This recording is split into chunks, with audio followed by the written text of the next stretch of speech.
welcome to this video. It's not a tutorial as such, it's more to give you an understanding of the type of what happens when you make a selection and the choices that you make when you use anti-alias or feathering.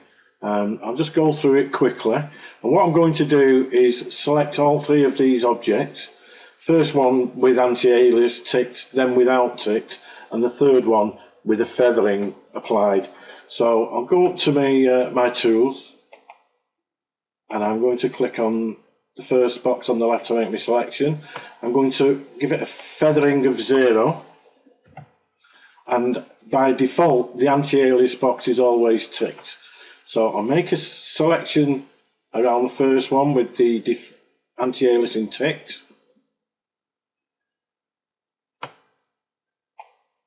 Now to select the other object, I'm going to click the Add To box. This will allow me to make separate selections and view them all at the same time. I'm going to untick the anti-alias box, make my selection,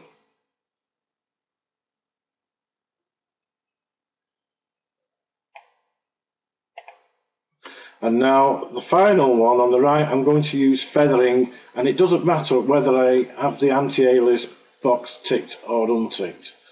So I'm going to feather this to say 10 pixels. So I insert the 10 pixels, the amount in the box there, in the feather box, and now I'll make my selection.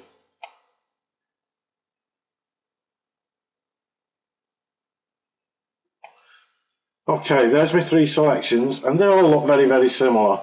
In fact, these two, the with and without anti-alias, there's no difference whatsoever. Now, if I go over to the channels palette, and let me just delete these.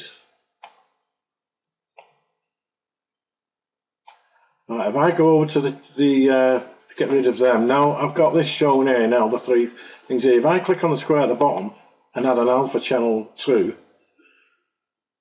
I can now deselect. What will happen is, you now can see the actual edges, and if I zoom in there just a touch, you note with anti-alias you've got a nice smooth edge all the way around. Without anti-alias you've got a jagged edge all the way around, and then with the feather that really blends in and gives you a much smoother edge. So depending on what type of edge you want, depends on whether you would use feathering or the anti-aliasing. You can tell, you obviously by these two, with anti-alias and without, that you would always, more than likely, want to use these selections with anti-aliasing ticked. But like I said earlier, that does come ticked by default. So that is the end of this video. Thank you for watching, and I hope you've learned a little about the way these selections work and the way you can select images using the anti-alias and feathering.